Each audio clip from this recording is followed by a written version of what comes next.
ಮೊದಲನೇದಾಗಿ ಶಿಕ್ಷಣದ ವಿಚಾರಕ್ಕೆ ಬರುವಂಥದ್ದಾದರೆ ವಿದ್ಯಾರ್ಥಿಗಳಿಗೆ ಈ ತಿಂಗಳು ಅತ್ಯುತ್ತಮವಾದಂತಹ ತಿಂಗಳಾಗಿರುತ್ತೆ ಅಂತಲೇ ಹೇಳ್ಬೋದು. ನಿಮ್ಮ ಪ್ರತಿಯೊಂದು ವಿಚಾರಗಳಲ್ಲೂ ನೀವು ಈ ತಿಂಗಳು ಮೇಲುಗೈನ ಸಾಧಿಸ್ತೀರಾ ಅಂತಲೇ ಹೇಳ್ಬೋದು. ಇನ್ನು ನೀವೇನಾದರೂ ಸ್ಪರ್ಧಾತ್ಮಕ ಪರೀಕ್ಷೆಗಳಲ್ಲೇನಾದ್ರು ಪಾಲ್ಗೊಳ್ತಿದ್ದೀರಾ ಅಂತ ಹೇಳಿದ್ರೆ ಈ ತಿಂಗಳು ನಿಮಗೆ ಸಕಾರಾತ್ಮಕವಾದಂತಹ ಫಲಿತಾಂಶಗಳು ಹೆಚ್ಚಾಗಿ ಸಿಗುತ್ತೆ ಅಂತಲೇ ಹೇಳ್ಬೋದು. ಇನ್ನು ದೂರದಲ್ಲಿರುವಂತಹ ವಿದ್ಯಾರ್ಥಿಗಳಿಗೆ ಈ ತಿಂಗಳು ಹಣದ ಸಮಸ್ಯೆ ಸ್ವಲ್ಪ ಎದುರಾಗಬಹುದು. ಸೊ ಆದ್ದರಿಂದ ಪೋಷಕರು ಸ್ವಲ್ಪ ಇವರ ಬಗ್ಗೆ ಗಮನ ಹರಿಸುವಂಥದ್ದು ಉತ್ತಮವಾಗಿರುತ್ತೆ ಅಂತಲೇ ಹೇಳ್ಬೋದು. ಸೊ ಒಟ್ಟಾರೆಯಾಗಿ ಈ ತಿಂಗಳು ವಿದ್ಯಾರ್ಥಿಗಳಿಗೆ ಅತ್ಯುತ್ತಮವಾದಂತಹ ಫಲಗಳಿದೆ ಅಂತಲೇ ಹೇಳ್ಬೋದು. ಇನ್ನು ಕುಟುಂಬ ವಿಚಾರಕ್ಕೆ ಬರುವಂಥದ್ದಾದರೆ ಕುಟುಂಬ ವಿಚಾರದಲ್ಲಿ ಸ್ವಲ್ಪ ಎಚ್ಚರಿಕೆಯನ್ನು ನೀವು ವಹಿಸಬೇಕಾಗತ್ತೆ. ಮೊದಲನೇ ವಾರದಲ್ಲಿ ನಿಮ್ಮ ಸಂಗಾತಿಯ ಜೊತೆ ವಾದ ವಿವಾದಗಳಾಗುವಂತಹ ಸಾಧ್ಯತೆಗಳಿದೆ ಅಂತಲೇ ಹೇಳ್ಬೋದು. ಸೊ ಆದಷ್ಟು ಇಲ್ಲಿ ಸ್ವಲ್ಪ ತಾಳ್ಮೆಯನ್ನು ವಹಿಸುವಂಥದ್ದು ನೀವು ಉತ್ತಮವಾಗಿರುತ್ತೆ.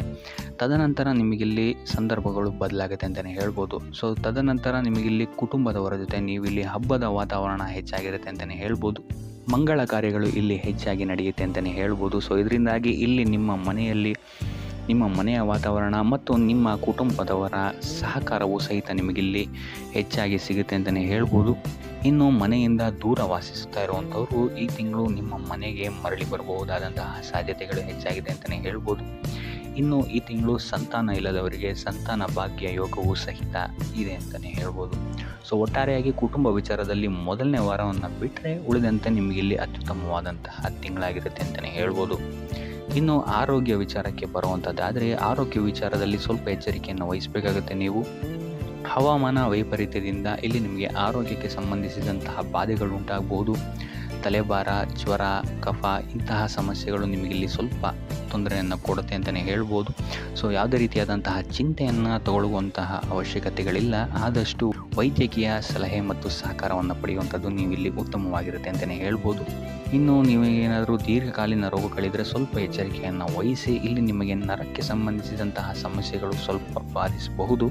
ಸೊ ಆದ್ದರಿಂದ ಔಷಧಿಗಳನ್ನು ತಗೊಳ್ಳೋದಲ್ಲದೆ ಅದರ ಜೊತೆಗೆ ಧ್ಯಾನವನ್ನು ಮಾಡುವಂಥದ್ದು ಸಹಿತ ನಿಮಗಿಲ್ಲಿ ಸ್ವಲ್ಪ ಉಪಶಮನವನ್ನು ನೀಡುತ್ತೆ ಅಂತಲೇ ಹೇಳ್ಬೋದು. ಇನ್ನು ಇದಲ್ಲದೆ ಆನುವಂಶಿಕ ನೋವುಗಳು ಸಹಿತ ನಿಮಗಿಲ್ಲಿ ಹೆಚ್ಚಾಗುತ್ತೆ ಅಂತಲೇ ಹೇಳ್ಬೋದು. ಸೊ ಆದ್ದರಿಂದ ಇದನ್ನೆಲ್ಲ ನಿರ್ಲಕ್ಷಿಸೋಕ್ಕೆ ಹೋಗಬೇಡಿ. ಆದಷ್ಟು ಮುನ್ನೆಚ್ಚರಿಕೆಯನ್ನು ತಗೊಳ್ಳುವಂಥದ್ದು ಉತ್ತಮವಾಗಿರುತ್ತೆ. 4ನೇ ವಾರದ ನಂತರ ನಿಮಗಿಲ್ಲಿ ನಿಮ್ಮ ಆರೋಗ್ಯ ವಿಚಾರದಲ್ಲಿ ಸ್ಥಿತಿಗತಿಗಳು ಸ್ಥಿರವಾಗುತ್ತೆ ಅಂತಲೇ ಹೇಳ್ಬೋದು.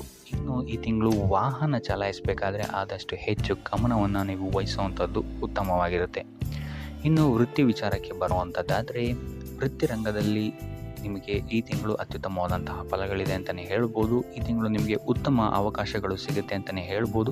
ಸೊ ಆದ್ದರಿಂದ ಈ ಅವಕಾಶಗಳನ್ನು ಸಂಪೂರ್ಣವಾಗಿ ಬಳಸ್ಕೊಳ್ಳುವಂಥದ್ದು ನಿಮ್ಮ ಕೈಯಲ್ಲಿದೆ ಅಂತಲೇ ಹೇಳ್ಬೋದು.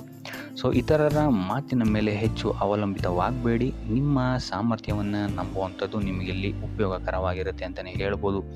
ಸೊ ಈ ತಿಂಗಳು ನಿಮಗೆ ಸಮಯಕ್ಕೆ ಸರಿಯಾಗಿ ಕೆಲಸಗಳೆಲ್ಲ ಮುಗಿಯುತ್ತೆ ಅಂತಲೇ ಹೇಳ್ಬೋದು. ನೀವು ಅಂದ್ಕೊಂಡಂತಹ ಕೆಲಸಗಳಲ್ಲಿ ನೀವು ಅಂದ್ಕೊಂಡಂತಹ ಯಶಸ್ಸು ನಿಮಗಿಲ್ಲಿ ಸಿಗುತ್ತೆ ಅಂತಲೇ ಹೇಳ್ಬೋದು.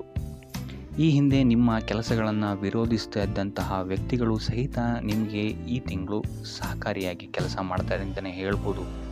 ನಿಮ್ಮ ಸೃಜನಶೀಲತೆಯಿಂದ ಈ ತಿಂಗಳು ನೀವು ಹೆಚ್ಚಿನ ಸಫಲತೆಯನ್ನು ನೋಡ್ತೀರಾ ಅಂತಲೇ ಹೇಳ್ಬೋದು. ಇನ್ನು ಬ್ಯಾಂಕ್ ನೌಕರರಿಗೆ ಈ ತಿಂಗಳು ಉತ್ತಮವಾದಂತಹ ಸಮಯ ಆಗಿರುತ್ತೆ.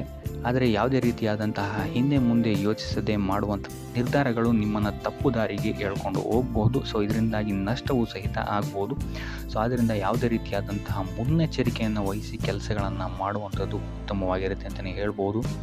ಸೊ ಇಲ್ಲಿ ನಿಮಗೆ ಕಾರ್ಯಕ್ಷೇತ್ರದಲ್ಲಿ ಸ್ವಲ್ಪ ಎಚ್ಚರಿಕೆ ವಹಿಸಿ ನಿಮ್ಮವರೇ ಸ್ವಲ್ಪ ತಿರುಗಿ ಬೀಳಬಹುದಾದಂತಹ ಸಾಧ್ಯತೆಗಳು ಹೆಚ್ಚಿದೆ ಅಂತ ಹೇಳ್ಬೋದು. ಸೊ ಇಂತಹ ಸಂದರ್ಭಗಳಲ್ಲಿ ನೀವು ಆದಷ್ಟು ತಾಳ್ಮೆಯನ್ನು ವಹಿಸುವಂಥದ್ದು ಉತ್ತಮವಾಗಿದೆ ಅಂತಲೇ ಹೇಳ್ಬೋದು. ವೃತ್ತಿರಂಗದಲ್ಲಿ ನಿಮಗೆ ಈ ತಿಂಗಳು ಶುಭ ಫಲಗಳೇ ಹೆಚ್ಚಾಗಿದೆ ಅಂತಲೇ ಹೇಳ್ಬೋದು.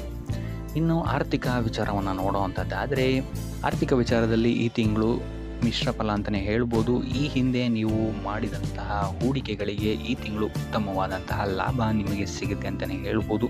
ಆದರೆ ಯಾವುದೇ ರೀತಿಯಾದಂತಹ ಆತುರದ ನಿರ್ಧಾರಗಳನ್ನು ಈ ತಿಂಗಳು ತೊಗೊಬೇಡಿ. ಅದರಲ್ಲೂ ಹಣ ಮತ್ತು ನಂಬಿಕೆಯ ವಿಚಾರದಲ್ಲಿ ಎಂದೂ ರಾಜಿ ಆಗೋಕ್ಕೆ ಹೋಗಬೇಡಿ.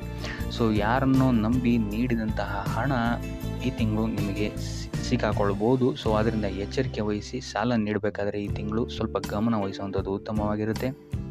ಇನ್ನು ನೀವೇನಾದರೂ ಸಾಲ ಪಡ್ಕೊಬೇಕು ಅಂತಿದ್ರೆ ಈ ತಿಂಗಳು ಉತ್ತಮವಾದಂತಹ ಸಕಾರಾತ್ಮಕವಾದಂತಹ ಫಲಿತಾಂಶ ನಿಮಗೆ ಸಿಗುತ್ತೆ ಅಂತಲೇ ಹೇಳ್ಬೋದು. ಇನ್ನು ನೀವೇನಾದರೂ ಹೊಸದಾಗಿ ಹೂಡಿಕೆಗಳನ್ನೇನಾದ್ರು ಮಾಡ್ತಾ ಇದ್ದೀರಾ ಅಂತ ಹೇಳಿದರೆ ಹೆಚ್ಚಿನ ಗಮನ ವಹಿಸುವಂಥದ್ದು ಉತ್ತಮವಾಗಿರುತ್ತೆ.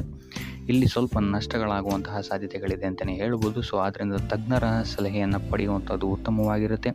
ಇನ್ನು ಪಾಲುದಾರಿಕೆಯ ವ್ಯವಹಾರಗಳು ಇಲ್ಲಿ ನಿಮಗೆ ಈ ತಿಂಗಳು ಲಾಭದಾಯಕವಾಗಿದೆ ಅಂತಲೇ ಹೇಳ್ಬೋದು. ಇನ್ನು ವ್ಯಾಪಾರ ವಿಸ್ತಾರಕ್ಕೂ ಸಹಿತ ಈ ತಿಂಗಳು ಉತ್ತಮವಾಗಿದೆ ಅಂತಲೇ ಹೇಳ್ಬೋದು. ಅದರ ಒಂದು ಹೆಚ್ಚಿನ ಹಣದ ನಿರೀಕ್ಷೆಯಿಂದ ಕೈಯಲ್ಲಿರುವಂತಹ ಹಣವನ್ನು ಕಳ್ಕೊಬೇಡಿ ಅಂತಲೇ ಹೇಳ್ಬೋದು. ಸೊ ಅದರಿಂದ ಸ್ವಲ್ಪ ಎಚ್ಚರಿಕೆಯನ್ನು ವಹಿಸಿ ಮನೆ ನವೀಕರಣ ಅಥವಾ ಮನೆಯ ಬದಲಾವಣೆಗೆ ನೀವು ಖರ್ಚು ಮಾಡಬೇಕಾದಂತಹ ಸಾಧ್ಯತೆಗಳು ಬರ್ಬೋದು ಅಂತಲೇ ಹೇಳ್ಬೋದು. ಸೊ ಹಣದ ವಿಚಾರದಲ್ಲಿ ಸ್ವಲ್ಪ ಎಚ್ಚರಿಕೆ ವಹಿಸುವಂಥದ್ದು ಉತ್ತಮವಾಗಿರುತ್ತೆ ಈ ತಿಂಗಳು. ಇನ್ನು ಉಪಾಯ ವಿಚಾರಕ್ಕೆ ಬರುವಂಥದ್ದಾದರೆ ಲಕ್ಷ್ಮೀ ದೇವಿಯನ್ನು ಸ್ಮರಿಸುವಂಥದ್ದು ಅಥವಾ ಲಕ್ಷ್ಮೀ ದೇವಿಯ ಮಂತ್ರವನ್ನು ಪಠಿಸುವಂಥದ್ದು ನಿಮಗಿಲ್ಲಿ ಈ ತಿಂಗಳು ಬರುವಂತಹ ಕಷ್ಟಗಳಿಂದ ನಿವಾರಣೆಯನ್ನು ನೀಡುತ್ತೆ ಅಂತ ಹೇಳ್ಬೋದು.